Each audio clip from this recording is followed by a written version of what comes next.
Hello friends, welcome to Dinakar Tamil சமையல். இன்றைக்கி நம்ம சேனலில் நம்ம ஒரு சூப் ரெசிபி பார்க்க போகிறோம். வீட்டில் இருக்க காய்கறிகளை யூஸ் பண்ணி எப்படி காய்கறி சூப் செய்யலான்னு பார்க்கலாம். ரொம்ப சிம்பிளாக அண்ட் ரொம்ப ஈஸியாக குயிக்காக வித்தின் 10 மினிட்ஸ்க்குள்ளே நம்ம வீட்டில் இருக்க காய்கறிகளை வச்சு கேரட், பீன்ஸ், கேபேஜ், கேப்சிகம் வச்சு எப்படி ஒரு காய்கறி சூப் செய்யலான்னு பார்க்க போகிறோம். அதுக்கு முன்னாடி நம்ம சேனலை நீங்கள் புதுசாக பார்க்குறவங்களா இருந்தால் நம்ம சேனலை கண்டிப்பாக சப்ஸ்கிரைப் பண்ணுங்கள் அண்ட் மறக்காமல் உங்கள் ஃப்ரெண்ட்ஸுக்கு ஷேர் பண்ணுங்கள். இந்த சூப் செய்கிறதுக்கு 3 சின்ன வெங்காயம், 3 பல்லு பூண்டு, 5 பீன்ஸ், கொஞ்சமாக முட்டைக்கோஸ், ஒரு முழு கேரட், சிறிதளவு கேப்சிகம், இது எல்லாத்தையும் நான் சின்ன சின்னதாக கட் பண்ணி வச்சுருக்கேன். 1 டேபிள் ஸ்பூன் மிளகுத்தூள், 1/4 டேபிள் ஸ்பூன் உப்பு, 1 table spoon butter, 1 table spoon cornflour, கொஞ்சமாக தண்ணி எடுத்து வச்சுருக்கேன். வாங்க இப்போ செய்ய ஆரம்பிச்சிடலாம். ஒரு கடாயில் எடுத்து வச்சுருக்க பட்டர் சேர்த்துக்கோங்க. பட்டர் நல்லா மெல்ட் ஆகணும். உங்கள்கிட்ட பட்டர் இல்லைன்னா நீங்கள் 1 டேபிள் ஸ்பூன் ஆயில் கூட சேர்த்துக்கலாம். பட்டர் நல்லா மெல்ட் ஆனதும் ஃபஸ்ட்டு நறுக்கி வச்சுருக்க பூண்டு சேர்த்துக்கோங்க. பூண்டை நல்லா வதக்கி விடுங்க. அடுத்து சின்னதாக கட் பண்ணி வச்சுருக்க வெங்காயம் சேர்த்துக்கலாம். வெங்காயமும் எண்ணெயில் நல்லா வதக்கி விடுங்க. 2 எண்ணெயில் நல்லா வதங்கினதும் எடுத்து வச்சுருக்க காய்கறிகளை சேர்த்துடலாம். கேபேஜ், பீன்ஸ், கேரட் 3ஐயும் சேர்த்து எண்ணெயில் நல்லா வதக்கி விடுங்க. பட்டரில் நம்ம காய்கறிகளை நல்லா வதங்க விடணும். அப்போ தான் டேஸ்ட் நம்மளுக்கு நல்லா கிடைக்கும். உப்பு கொஞ்சமாக சேர்த்துக்கலாம்.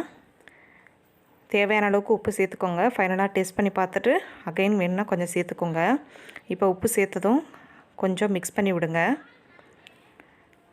நம்மளோட காய் ஆல்ரெடி லைட்டாக வதங்கிடுச்சு பாருங்கள். இப்போது தேவையான அளவுக்கு நம்ம தண்ணி சேர்த்துக்கலாம். தண்ணி காய்கறி முங்குற அளவுக்கு கொஞ்சம் எக்ஸ்ட்ரா நீங்கள் ஊற்றினா போதும். அதிகமாக சேர்த்துற வேணாம். அதிகமாக சேர்த்துட்டிங்கன்னா தண்ணி அதிகமாகிடும், காய்கறிகள் கம்மியாகிடும். நம்மளுக்கு சூப் இந்த அளவு தண்ணி சேர்த்தா தான் கரெக்டாக இருக்கும். இதை 1 டைம் மிக்ஸ் பண்ணிவிட்டு மூடி போட்டு ஒரு 5 நிமிஷம் வேக விடுங்க காய்கறிகளை. 5 நிமிஷம் ஆயிடுச்சு. இப்போ நம்ம லிட்டை ஓப்பன் பண்ணி பார்த்துட்டு காய்கறி வெந்துருச்சான்னு டெஸ்ட் பண்ணி பாருங்கள். வெந்திருக்கும் கண்டிப்பாக. நம்ம சின்ன சின்னதாக கட் பண்ணி போட்டிருக்கோம். இப்போ நம்ம நறுக்கி வச்சுருக்க கேப்சிகம் சேர்த்துக்கலாம். கேப்சிகம் ஆப்ஷனல் தான், இருந்தால் சேர்த்துக்கோங்க, இல்லைன்னா வேணாம். கேப்சிகம் சேர்த்துட்டு ஒரே 1 நிமிஷம் மட்டும் மூடி போட்டு வேக வைங்க. ஏன்னா அதிகமாக கேப்சிகம் வேக வைக்கக்கூடாது. அதனால தான் நான் ஃபைனலாக ஆட் பண்ணுறேன். 1 நிமிஷம் கழித்து நம்ம பார்த்தோம் அப்படின்னா கேப்சிகம் நல்லா மெர்ஜாய் வெந்திருக்கும். என்னோட வெஜிடபிள் சூப் ஆல்மோஸ்ட் ரெடி ஆகிட்டுருக்கு. ஃபைனலாக எடுத்து வச்சுருக்க 1 டேபிள் ஸ்பூன் கார்ன்ஃப்ளவரில் கொஞ்சமாக தண்ணி சேர்த்து ஸ்பூன் வச்சு நல்லா மிக்ஸ் பண்ணிக்கோங்க, எந்த லம்ப்ஸும் இல்லாமல்.